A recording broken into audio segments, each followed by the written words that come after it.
Welcome back to the Sanz Show. I'm Tori Sanz, and we are in the midst of a heated discussion, and we're talking about stereotypes and all sorts of things. It's crazy.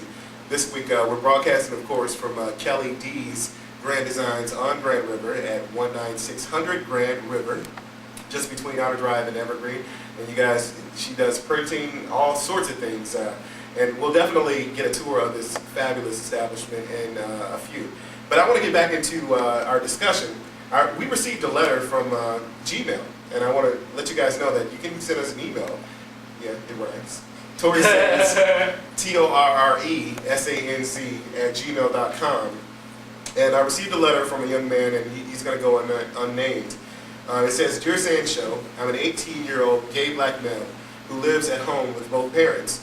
I am gay, and they both know about my sexual orientation, but they don't accept it. I'm very masculine, and I'm doing well in college. They put me on a curfew, and they constantly tell me how homosexuality is sick and evil. They even went as far to say that AIDS is God's punishment for gay men because they're constantly sinning. I don't know what to do. I've made peace with God, and I know that I am not evil, nor was I influenced by anyone to be gay. I've always known since I was a child. What and how should I deal with this situation that I'm in? Because some days I just want to run away, and other days I just want to kill myself." And he says, because I can't deal with the pain, they say that I'm putting them through, when all I've done was please them and not myself. Well, what should I do, Sanz Show? Okay, I'm going to have to go first because I was bursting at the seams. First thing you do, fuck them. If they can't accept you and love you for who you are, fuck them. You don't need them. Put yourself through school. Support yourself. Fuck them. Don't let them dictate to you what you should feel proud of and whatnot and feel bad about yourself. Fuck them. You know, it's easy to say that. It's very easy to say that, but when you're faced with people that you love, they're taking care of you, this is what you grew up under, this is what you've known all your life, you have people that all they strive to do is, one, please their parents, please their friends. I'm not saying it's necessarily right, and I do think that it should come to a point where they feel more comfortable about themselves, they can stand on their own, and they can move in a position to where they can do as they see fit, regardless of what people say. But it's easy to judge that, because I've seen so many people afraid to speak out, afraid to step out, and afraid to do without whatever support they're getting from the people who necessarily may not agree with what they're doing. But they're so afraid to say something because they may lose their support, they may lose that the image that they feel like they're carrying. And it's hard for some people, especially, like you said, he lives at home. That's the first thing. He's living up under their roof, living by their rules. Some people are so afraid to be on their own, they will conform to whatever it is that they think somebody else wants them to do. And that's regular people, gay people, straight people. No matter what it is, they'll live by somebody else's standards just to stay there and feel like they can't do anything on their own. I just want to say to him, number one, bless your heart. You sound like a very sweet guy, and you know that your story is universal. You're not the only person going through something like this. Exactly. But I think the best advice that I can give you is independence. Gain your independence. Become a true individual. Don't conform to what someone else wants you to be. Be who you are and be comfortable with that. Don't expect them to just open-nilly be like, oh, we just love our gay son. They're not going to do that tomorrow. They're not going to do it next week. They will do it in their own time. And if they never do it, know that at least they're your parents. Love them and respect them. They are your parents. Always remember that. They gave birth to you. They brought you into this world to take care of you. They are your parents. But that does not mean that they have to dictate who you are and who you will become. Gain your independence, get your education, and leave. And do whatever the fuck you want to do with your life because it's your life and don't live it for anybody else. Yes. And just because they're your parents, it does not necessarily mean that they are always right.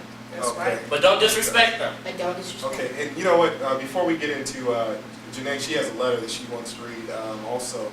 I just want to let you guys know, and even you, young man at home, that Barack Obama, he actually he came up with Lesbian, Gay, and Transgender Pride Month for June. So just to let you know, there's a letter. It's online. You can go to the White House website. I'm not sure exactly what the White House website is, but make sure you check that out. It's actually there, and it's posted from Barack Obama. It actually was posted on June 1st. So you guys make sure you check that out. June is Pride Month for gays, lesbians. We're progressing. We are progressing. Okay, impressed. Janae, what you got to say? Every time he does this. Yeah. I want to actually share this open letter to Dr. Laura Schlesinger. She's a radio talk show personality. A lot of people are familiar with her. I want to share it. When I heard that this young man was battling with religion, it made me recall something that I had read one time. It was a controversy, and this woman is a radio personality who gives advice to people who call into her radio show. And recently she made some statements about homosexuals that has caused the Canadian anti-hate laws to censure her. And the following is an open letter to her. So I want to read it so you guys can tell me what you think. And you at home, it'll give you some food for thought. Dear Dr. Laura, thank you for doing so much to educate people regarding God's law. I have learned a great deal from your show, and I try to share that knowledge with as many people as I can. When someone tries to defend the homosexual lifestyle, for example, I simply remind them that Leviticus clearly states it to be an abomination. End of debate. I do need some advice from you, however, regarding some of the specific laws and how to best follow them.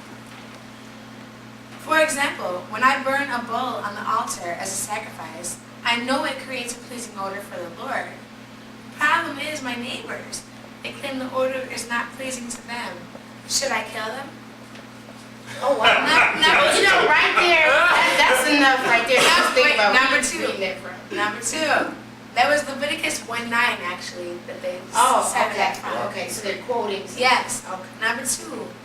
I would like to sell my daughter into slavery as sanctioned in Exodus 21:7. In this day and age, what do you think would be a fair price for her? Number 3. I know that I'm allowed no contact with a woman while she is in her period of menstrual uncleanliness, according to Leviticus 15:19-24. The problem is, how do I tell if she is in this period? I've tried asking, but most women take offense to this question. Next, Leviticus 25:44 states that I may indeed possess slaves, both male and female, provided that they are purchased from neighboring nations. A friend of mine claims that this applies to Mexicans, but not Canadians. Can you please clarify this for me, Dr. Laura? Why can't I own Canadians? Next, I have a neighbor who insists on working on the Sabbath day. Now, Exodus 35:2 clearly states that they should be put to death. Am I morally obligated to kill them myself? And then, a friend of mine feels that even though eating shellfish, like shrimp, is an abomination, according to Leviticus 11:10, it is a lesser abomination than homosexuality. I do not agree. Can you please settle this for us? Then again, Leviticus 21:20 states that I may not approach the altar of God if I have a defect in my sight. I have to admit that I wear reading glasses. Does my vision have to be 20/20, or is there some wiggle room here? Next, most of my male friends get their hair trimmed, including the hair around their temples. Even though this is expressly forbidden by Leviticus 19:27, how do you think that they should die? Again, I know from Leviticus 11 that touching the skin of a dead pig makes me unclean, but can I still play football if I wear gloves? Wow. Oh wow. Yeah. Ooh, okay, well that's interesting. Very. Yep. Very. Dr. Laura, she sounds like a real bitch. She does.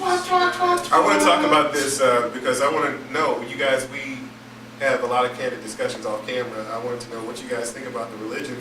Like, as far as, I know that Geronimo, you said in the previous show that religion is for the weak.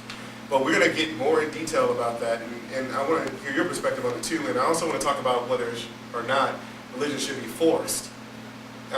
We'll talk about that and so much more here at the Sanz Show. Oh, it's about to get heated, seriously.